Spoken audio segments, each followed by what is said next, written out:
kasih seperti biasa supaya kita bertumbuh di dalam Tuhan. Yuk kita memuji Tuhan, lagu tentang kasih. Anak Tuhan ada kasih kan? Kalau punya kasih akan sabar, gak suka marah-marah. Oke, kasih.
Tuhan, seperti kasih-Mu kami juga mau mengasihi sesama. Tuhan tolong, sebagai tanda kasih kami mau mendengar firman Tuhan sungguh-sungguh. Kami serahkan waktu perenungan firman Tuhan, mohon Tuhan memberkati. Dalam nama Tuhan kami, Yesus Kristus kami berdoa. Amin. Firman Tuhan hari ini tentang memaafkan dan menerima. Anak-anak, ini adalah Bapak Filemon. Bapak Filemon seorang yang kaya. Dia bukan saja punya harta yang banyak, tapi dia juga punya budak-budak yang bekerja di rumahnya. Budak itu seperti pembantu bekerja di rumah. Satu kali Bapak Filemon bertemu dengan Rasul Paulus. Bapak Paulus menceritakan tentang Tuhan Yesus. Akhirnya Pak Filemon percaya kepada Tuhan Yesus sebagai Tuhan dan Juru Selamatnya.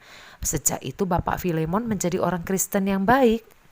Salah satu budaknya Pak Filemon bernama Onesimus.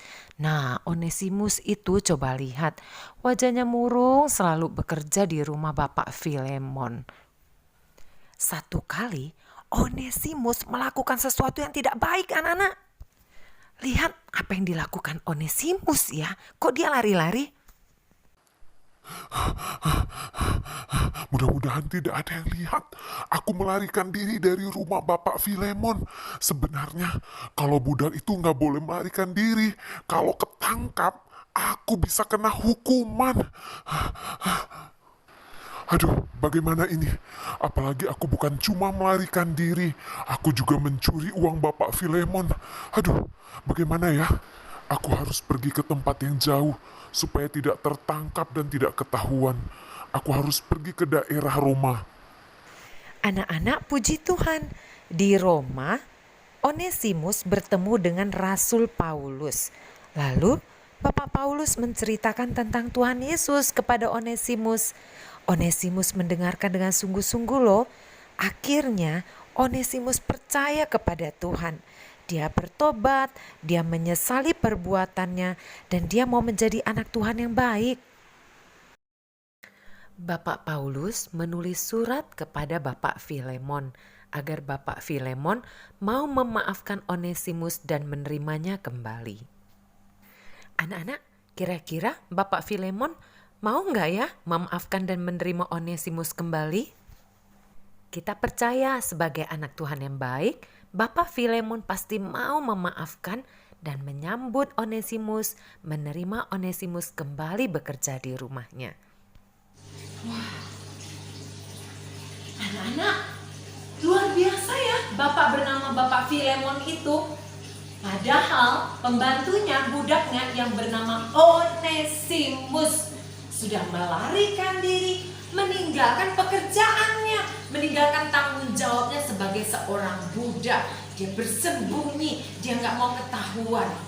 Tapi untung Onesimus bertemu dengan Bapak Paulus, sehingga dia dinasehati oleh Bapak Paulus. Lalu dia bertobat, dia menjadi good, dia percaya kepada Tuhan. Wah, setelah itu dia bertekad mau pulang ke rumah Bapak Filemon, dia mau kerja lagi. anak Tuhan yang baik harus bertanggung jawab. Nah, anak-anakku, kemudian dia pulang. Kira-kira apa yang terjadi ya? Kita percaya Bapak Filemon kan anak Tuhan yang baik. Pasti Bapak Filemon mau menerima kembali Onesimus, iya kan? Nah, mereka kembali hidup bersama. Onesimus kembali bekerja dengan baik. Kita mau seperti Onesimus bertanggung jawab, terlebih mau seperti Bapak Filemon, mau memaafkan orang yang sudah melakukan hal yang tidak benar, lalu kemudian mau menyambut kembali. Itu karena ada kasih di hati. Oke? Selamat menjadi anak yang bertanggung jawab dan mau memaafkan, menerima kembali. Tuhan memberkati.